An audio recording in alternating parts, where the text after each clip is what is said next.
రాజ్యాంగ స్ఫూర్తికి విరుద్ధంగా అగ్రవర్ణాల ఆధిపత్యం మారిందని ఏపీ బీఎస్పీ సమన్వయకర్త పూర్ణచంద్రరావు మండిపడ్డారు. కాన్షీరాం నినాదాలు ఆధిపత్య నేతల గుండెల్లో రైళ్లు పరిగెత్తించాయన్నారు. కాన్షీరాం నినాదాలు బడుగు బలహీన వర్గాల్లో ఆలోచనలు రేకెత్తించాయన్నారు. ఏపీలో 8% పాలకులు 92% పాలితులు ఉన్నారన్నారు. ఏపీలో ఇప్పటి వరకు ఒక్క బీసీ నేత కూడా సీఎం కాలేదన్నారు. ఎవరి జనాభా ఎంత ఉంటే వారికి అంత వాటా కావాలని బీఎస్పీ నేతలు డిమాండ్ చేశారు. అటేమో అటు లకే రాజారావు గారు ఉన్నారు, పక్కన పరంజ్యోత్ గారు ఇంకో పక్క ఉన్నారు.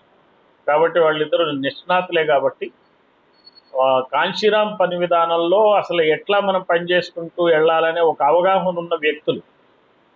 నేను కూడా నిజం చెప్పాలంటే గత సంవత్సరంన్నర కాలంగా నేను నేర్చుకుంటాను ఆయన దగ్గర నుంచి కానీ, ఈయన దగ్గర నుంచి కానీ, ఇక్కడ ఉన్నటువంటి కార్యకర్తల నుంచి కానీ చాలా విషయాల్లో రోజు రోజుకి డెప్త్కి వెళ్తున్నాను.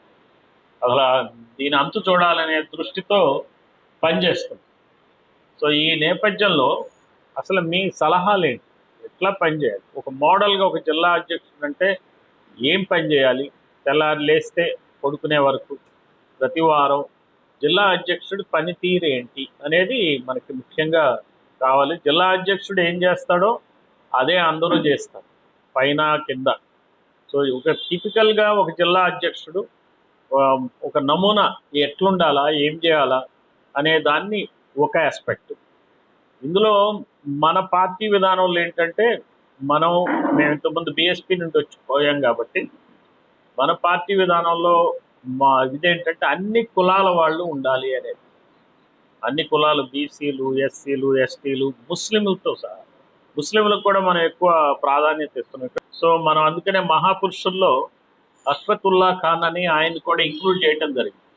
ఆయన చంద్రశేఖర్ ఆజాద్తో 1925లోనే ఒక రైలు దోపిడీలో పార్టిసిపేట్ చేసి ప్రభుత్వ ఖజానా నుంచి అప్పట్లో 8,000 రూపాయలు దోపిడీ చేసిన దానికి గాను వాళ్ళు పోలీసులు న్యాయస్థానాలు ఉరిశిక్ష వేశారు. చంద్రశేఖర్ ఆజాద్కి ఉరిశిక్ష వేశారు, ఈయనకి వేశారు. అయితే మనకి తెలియని ఏముంది, కొన్ని వర్గాలకు వచ్చిన ప్రచారం కొన్ని వర్గాలకు రాదు. సో అందువల్ల ఆయనకి రాలేదు. కాబట్టి ముస్లిం సోదరులతో కూడా చాలా చర్చించడం జరిగింది. ఆయన కూడా మనకి స్వాతంత్ర చరిత్రలో మొట్టమొదటి అంటే ముస్లిం ఆయన ప్రాణాలు అర్పించిన ఆయన దేశం కోసం. ఆలోచనలు